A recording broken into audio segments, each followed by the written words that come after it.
Hello, happy Monday, everybody. It's 5 o'clock. Hopefully my green screen is playing okay. I had a bit of an issue with the sun coming around the corner. So once again, for those that haven't seen this background, I don't live in a palace, and that's not a grand piano behind me. So we've got some really special guests today. I'm really excited, and I will be introducing her in a few seconds. Just want to, as always, thank my community patrons for their support. So we've got Easyfairs, SISO, 19 Group, Rerusni, Hyve, Tarsus Group, and Smart Digital. Thank you also for those that are watching on demand. Also, this will be on audio podcast as well. All of my content can be seen on LinkedIn, YouTube. Just search Dan Assor. And just a nod to the fact that anyone that's in exhibition sales, I've got a fantastic free sales floor event this Wednesday between 1 and 5. We've got 3 expert sales trainers. And also a panel of exhibitors are going to discuss how they feel at the moment with regards to virtual, hybrid and physical events. So without further ado, I'm going to introduce today's special guest, Carina Bauer. Good afternoon, Dan. Carina. How are you? Good afternoon. Good, thank you. Thanks for having me on the podcast. No, absolute pleasure. It's an interesting one, isn't it? Because when I say podcast, and I know you were asking me, it's audio, right? It's like... I think there is a phrase vodcast, but I'm not sure people sort of appreciate it. So I'm now actually going to say when I invite guests, because you're right, I'm going to say video podcast. Yeah, I had to work out, where I needed to sit. Yeah, and what you're going to wear, right? Not exactly, whether I needed to wear something on top or not. So Carina, for those that aren't aware, is the CEO of Imex Group. So really excited because Carina is going to tell us all about what Imex do in a second, and obviously. For me, it's great to have a guest that puts on events outside of the UK. I've gone to the States. I went to Latin America the other day, but I don't think I've had someone that puts on an event in Frankfurt, and I've actually done some events in the venue that Imex is in. So, Carina, the first thing I like to do, I'm not going to age you, but you've been in the events space for a while, and actually a good chunk of your career has been with the one organisation. That's fair to say. Correct. I always like to ask people, what keeps you motivated and drives your passion for the industry?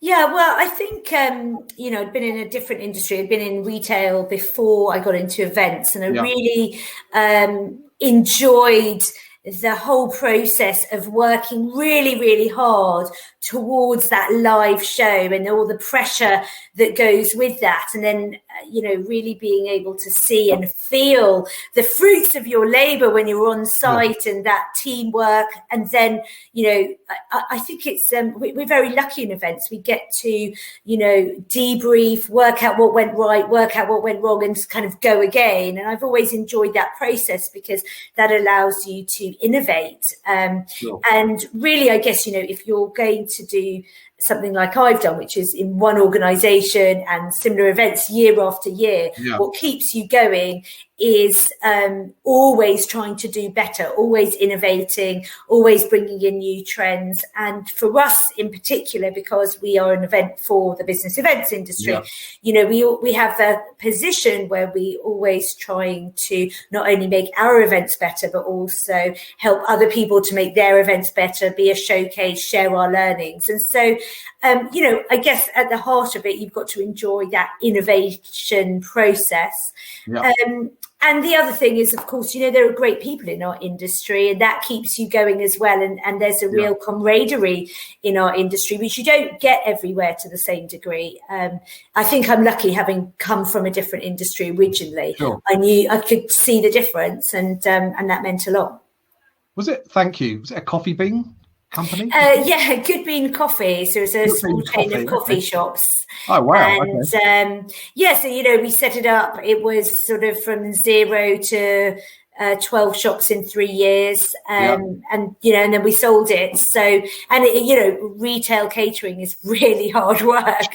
And it's a different kind of hard work. It's like constant. It's very hard. You're constantly firefighting. And I really enjoyed the different process with events. Sure, but you're still, I guess, there are parallels to be drawn because you're still almost like, you've got a retail outlet. It's like an event. You want to create an event, right, for a customer that's coming in. I know it's just coffee, but the explosion of these coffee chains has proved that. Absolutely. You're creating an experience, and that's what you do in the events business. We create an experience. It's a different format, it's a different channel. But yes, it's about, and to a degree, that's what hospitality is as well. And that's why I think sometimes people, especially politicians, confuse the events industry for hospitality, because there are those parallels. Yeah. Which we will come on to. Yes. Which we will come on to in a second.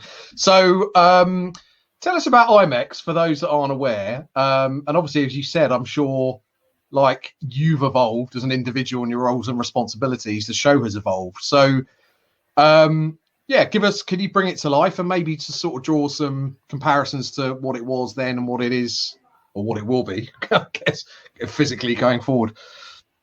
Yeah, so Imex, we run the two largest global trade shows for the business events industry. So as you said, one of them takes place in Frankfurt each spring, one of them takes place in Las Vegas in the autumn.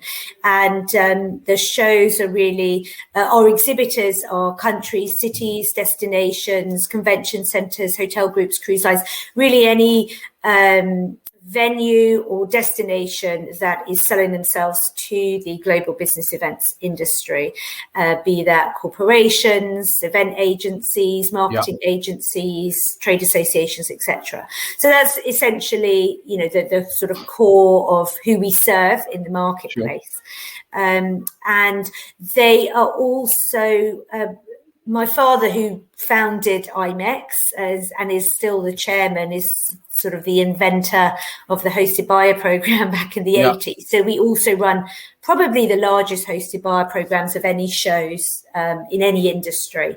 And so that's really central to the way that we run the shows. And, in terms of where we've come from, I think the major innovation is that real development of the experience of the shows, showcasing innovations for our industry, and really building around the shows a year-round program of initiatives and advocacy for the industry. And that's been sort of, obviously our shows have grown since we had the big growth curves from sort of inception through to mature shows of either 10 or 20 years. But really the change is about how we work with the industry, the partnerships we have. And because we have the luxury as an organizer to serve one industry, we're able to really dedicate ourselves to that industry. And that's a really special position to be in. So I think our teams see themselves as part of the business events industry before they see themselves as trade show organizers. And that's probably our differentiator. Yeah, I would have thought so, because I guess that you have to consistently or continuously, and even more so at this time, communicate with the community, and that's both the visitors and the exhibitors, to understand what they want, because it's their show, right? You just happen to be hosting it. Correct. But ultimately it's you're delivering an event for them. Absolutely. I think, that's the same for any trade show in any industry. You should be there to serve the industry. If you're going to put on a good show, it had better serve the needs of that industry and provide them with the value that they require out of it. But of course, when you are able to serve one industry and dedicate your entire resource to that, that's the special place to be. So in terms of our links in the community, they're very, very strong, both with the buyer side and the supplier side. Now, I won't ask what it's like to work with your father. I couldn't imagine working with mine. As much as I love him, that's a whole different ballgame. Why Frankfurt and Vegas? I mean, I can make an assumption, but can you bring that to life? Yes, sure. So Frankfurt, that show, that destination was chosen back in 2001. At the time, there was no show in our marketplace, in the business events marketplace in Germany. There were a few shows in the UK. And actually for business events, the largest outbound markets in the world are the US, followed by Germany and the UK.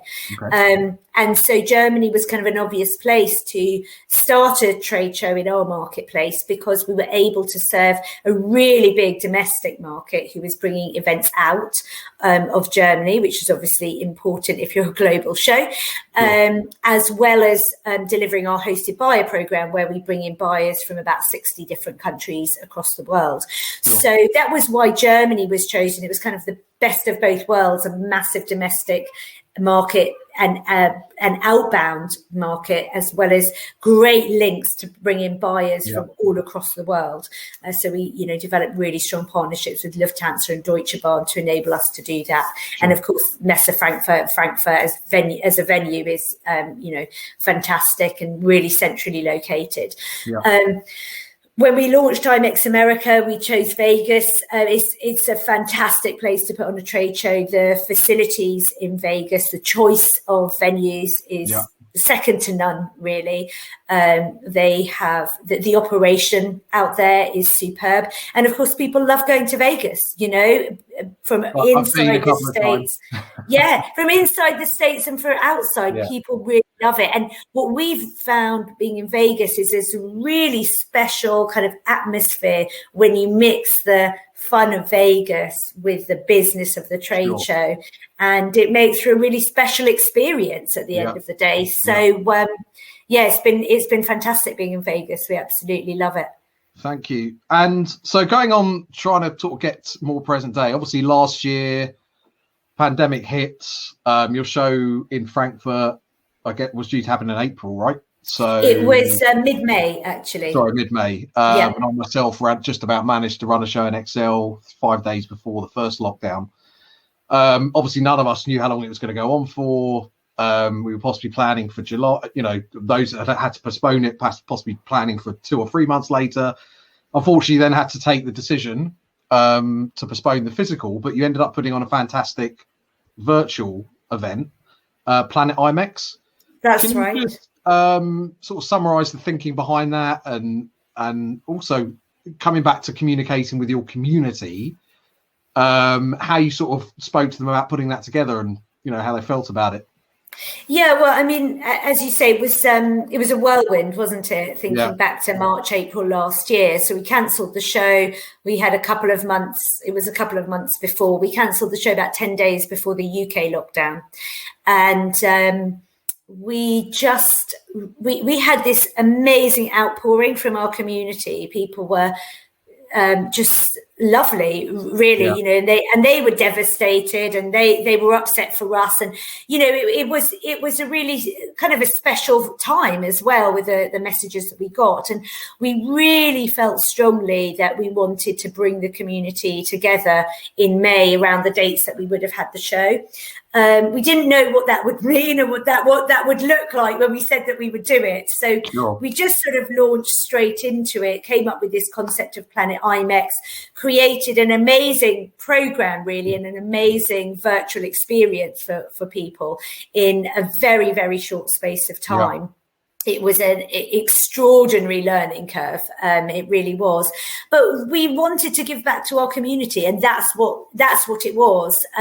So we did it with that in mind, and everything we did was for that effect. So we wanted to give back in terms of community engagement, bringing people together, allowing them to network, to have fun together, allowing them to learn as well.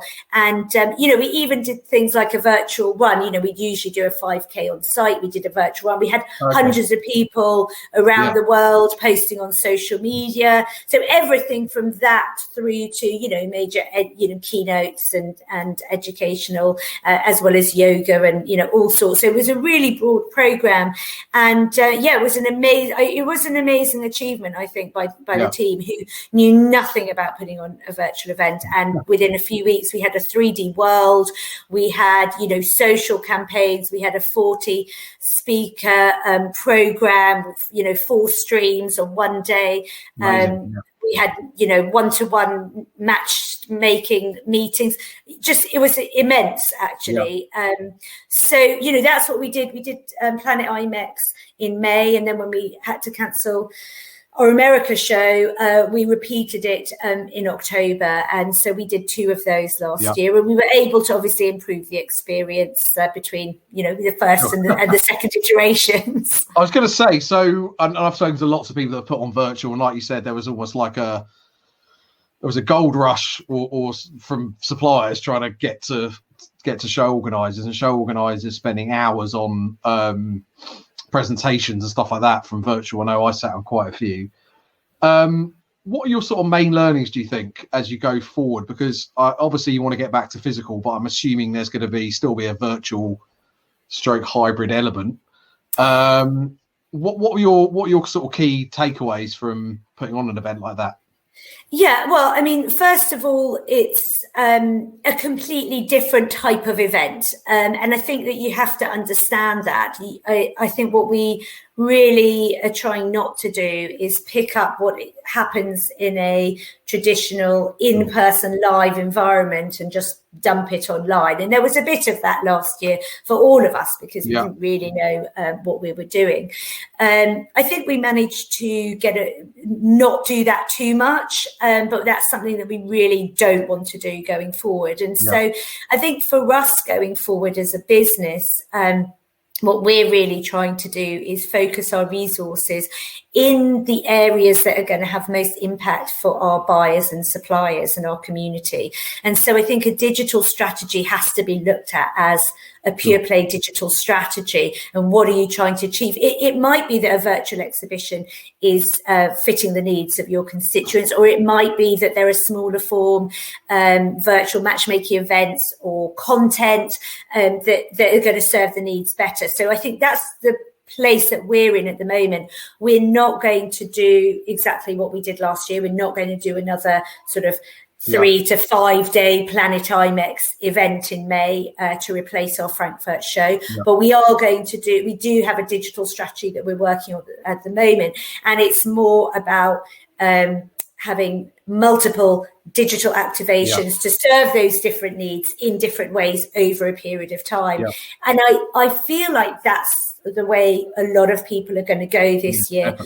Putting on one big digital trade show over 3 days or 5 days or however long is an immense amount of work. And so you have to really trade that off in terms of the resources you take out of the business and whether that's delivering the value to your constituents. And if it is, then great. But if it isn't, for us, certainly, we're a pretty small team. There are 60 of us, and we're very focused on our live show in November and then in April. And so we've got to do something as well that is sustainable for us.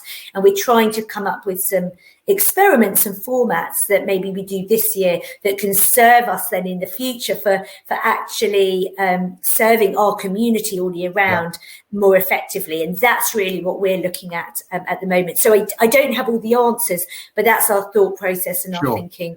I think, thank you. And I think that's pretty bang on what a lot of the show organisers have told me, and senior people like yourself, that this period, if there's any positive to come out of it, has accelerated the desire, necessity to speak and with your community all year round. Seems obvious that when I say it, that we haven't been doing that before, but if you're having it good, if it's not broke, don't fix it. If you're getting good margins and all that, this sort of stuff, then, but hopefully this has now given us the opportunity to do that. Would you think that's one of the positives that's come out of?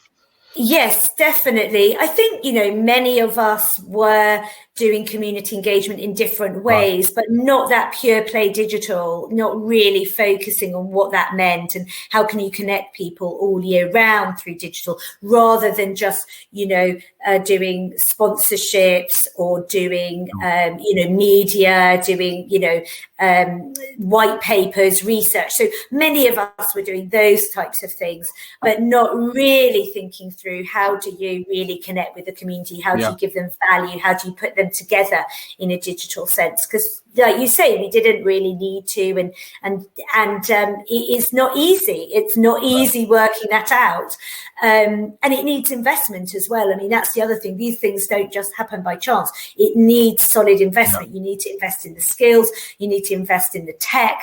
So I think 21's a really interesting year for us. 2020 was like the crisis year. What are you going to do in a crisis? How are you going to show up for your team? How are you going to show up for your exhibitors and for your buyers and for your community? And so what we did was built out of crisis, and I think many of us did an amazing job. But I think it's worth us taking a step back in the early months of 2021 and saying, does that work forever? Or was that something that just worked in that crisis moment? And is there a better sustainable solution? And again, I do think that will be different for different industries in particular.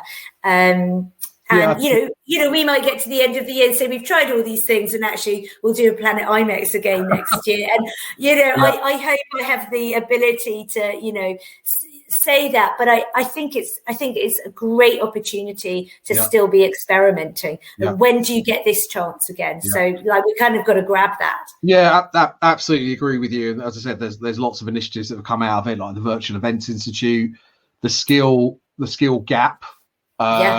Is going to be really key. And again, talking to the likes of Doug Emsley and others, there's going to be a lot of people that are going to be recruited from outside of our industry that have got those digital skills as well. Yeah. So it's exciting, and people will have to upskill, which can't be a bad thing, right? Yeah, absolutely. What are your, and you've sort of touched upon it when unfortunately you had to postpone last year and probably again this year as well, they've been telling you, but generally, your clients, in terms of exhibiting, whether they exhibit at you or I'm sure they exhibit maybe in other ways, is there a desire still and a will to go back to physical? Is that being heightened every day almost? Yeah, I mean, I have to say, speaking to our exhibitors, if I want to boost, and I'll speak to our exhibitors, because, you're talking for us, it's countries, cities, convention centres, hotel groups, cruise lines even, who've been deeply affected by this. And they want to promote themselves now. They are refurbing their venues, their hotels, they're putting in tech. They are really utilising this time to innovate as well. And they do want to come back to our live shows, and I'm sure other live shows as well. And they do see that is sort of the pinnacle experience and the best way for them to get their brand out and to communicate with their clients. So so it's great, and there's a lot of confidence for our November show and for next April as well. So they've been fantastic, and I do believe strongly that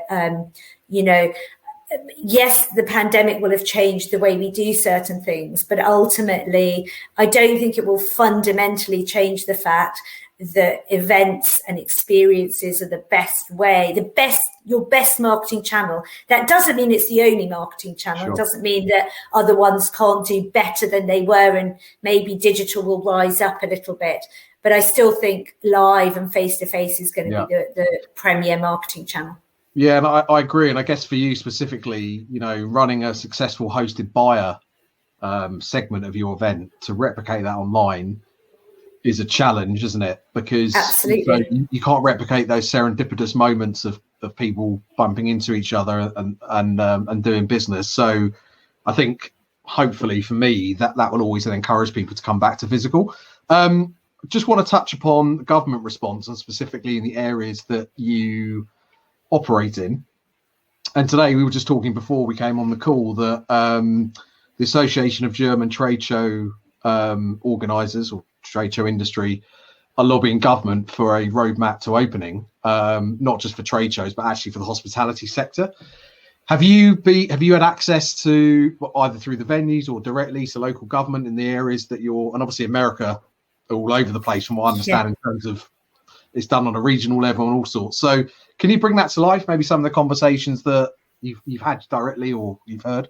Yeah, so I mean, all our conversations are via either Messe Frankfurt, our venue, the Frankfurt Tourist Office, who's a partner of ours, or the German Convention Bureau. So they are all linked into government because they are, partially state-owned at least. Germany is a federal system as well, like America. So, the federal government will say one thing, and then the governments have their say. So it is very complex, both in Germany and in America. I think early days in 2020, actually, Germany were highly successful. The trade show industry in Germany is such an important sector, and the government understand that far better than here in the UK, actually. So back in May 2020, they actually got the German government to disassociate business events and trade fairs from massive gatherings, and that was really, really valuable. And so the trade show industry, we did have a roadmap for opening, and that's why you saw some actually really large trade shows take place last summer and autumn in Germany. Yes. So in Düsseldorf, there was, I think it was a car show. I mean, they had tens of thousands of people over a few days, but, you know, with some very strict protocols in place. But again, the same week, there was a tech show in Berlin, and they were only allowed 1,000 people live because of the difference in the regional jurisdictions. And then in America, of course, it's very difficult as well. Again, in America, it's all via either the Las Vegas Convention Authority that we speak to government or get our information, or our venues.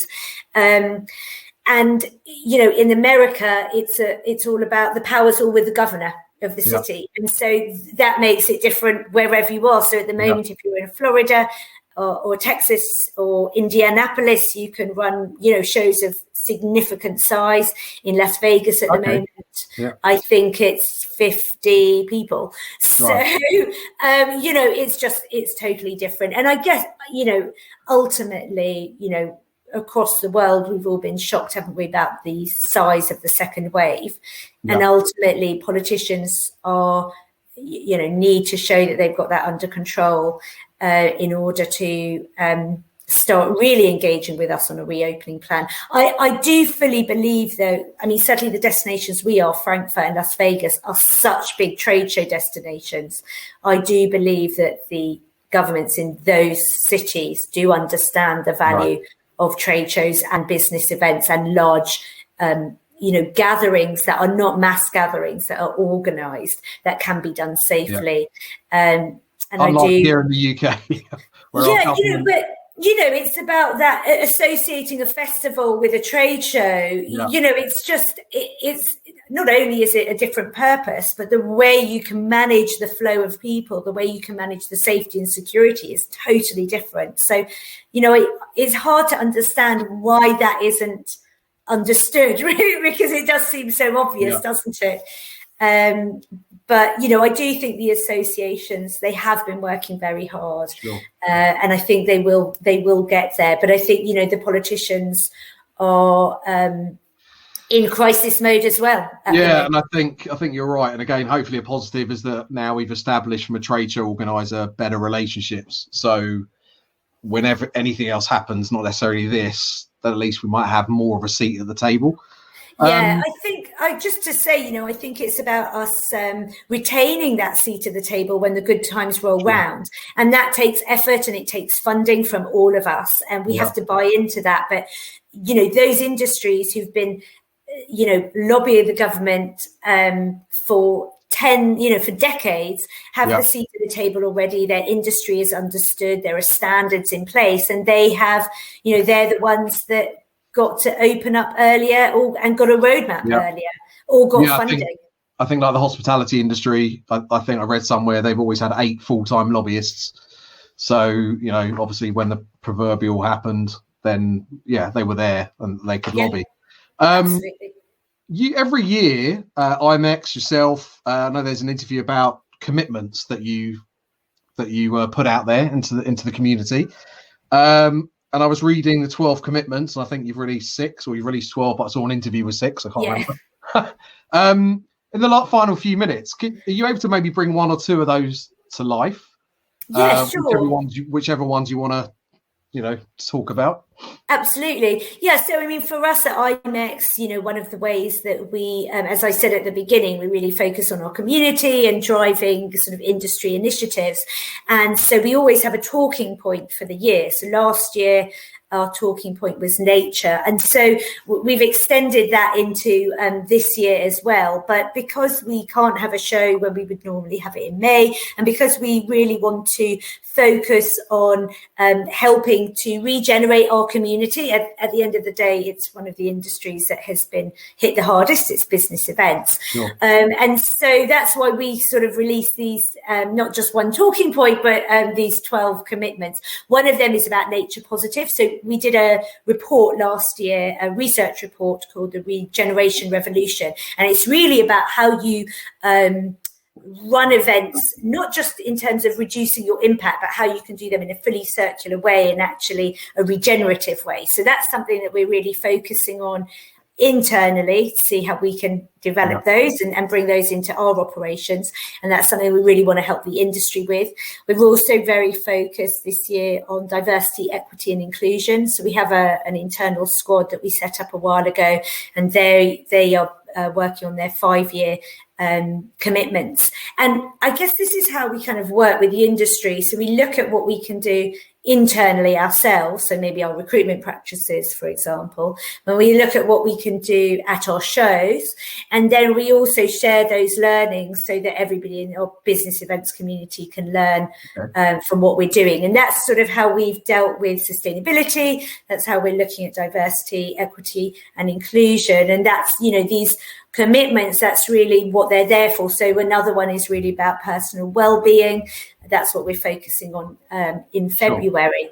And again, we kind of look at it in all sides, you know, our team, our office operations, our shows where we have, you know, well-being rooms, and we have yoga, we have meditation, all of these things that we've been doing for years. And then also how we can also help our community to deliver. So you actually bring them to life at the shows. Absolutely. They're not just sort of grand visions that, you know. No, we bring all of these things. We bring all these things to life in different ways, depending on what they are. So sustainability, we've been doing that for years. So everything from educational programs to awards to, we've got a whole sustainability village in the show to actually show how we are making our event more sustainable. So we've got a wall showing the different materials we're using, where you can get those. We do back of house tours. We do talks with our team. So we measure our results and we publish that, and we do research. So all of these things that we do, we try to make sure it's not just a talking shop. Sure. You know, we're not just talking about doing it, but we're actually doing it ourselves and then sharing that. Sure. Thank you. Just finally, while I think about it, he says, having pre-planned. You might have seen my chat the other night with Lou Kiwanuka and the panel discussion I had, and we were talking about the supply chain. Yeah. Obviously, when we come back to live, who's going to be left, what skills they've got, big companies, now maybe small companies. I don't know what it's like exactly over in the States, but I'm assuming there's still a lot of smaller companies and freelancers that get involved. And she was talking about potential charter between show organisers and suppliers, especially the smaller ones, about them making sure they get paid early enough in the process to survive. What's your view on your suppliers, and, you know, how we can maybe, again, use this opportunity to fuel a better relationship or more sustainable relationship? Yeah, I did listen into that. That panel, and I totally agree. I mean, the way that we work at Imex, we've had many of our suppliers, we've worked with them for many years. We do see them as partners, and when we were going through the process, say at the beginning of last March, about whether we would need to cancel or not, they were the first people we called, pretty much, because we knew the impact it would have on them. And we came to different arrangements with different people because we didn't want to see them go out of business. So in some cases, we prepaid for work they had done for our shows, and they've carried it over. And we work in partnership with our suppliers, and I think we need to do that as an industry. You know, and different suppliers need different things, and in the same way our suppliers worked in partnership with us and have really helped us as well. The only way we're going to get through this is to work together. We need them and they need us to be alive when we come out of this. So, you know, that's going to mean something different for every company, because we're all different and we've all got different cash flow issues and different reserves. And some of us are big and some of us are small. But I do totally agree with the principle that we've got to work in partnership, and it can't be one side of the industry getting all the gain. Fantastic. Carina, we're sadly out of time. I'm sure you have got many things to do. But thank you so much for joining me and our guests who are watching, viewers on demand as well as live. And, you know, I'm sure everyone will join me in wishing you the best for the future and getting back to live shows. Hopefully I'll personally come to visit one. That would be great. Love to get an opportunity to tell the wife that I'm coming to Vegas. Absolutely. You're an open invitation, Dan. Thank you. Hold fire in the green room. I'm just going to play a little exit ad. And so thank you so much. So thanks, guys, for tuning in. Thanks for tuning in on demand. That was Carina Bauer, a very special guest, CEO of Imex. Once again, thanks to all my community patrons. And I've got lots of content coming up in February. Can't remember it all. I'm actually interviewing Nick Ferrari later this week. It won't be live. It'll be on demand. So I'm going to talk to him all about media relations and so on and so forth. So thanks for watching, guys, and hope to see you soon.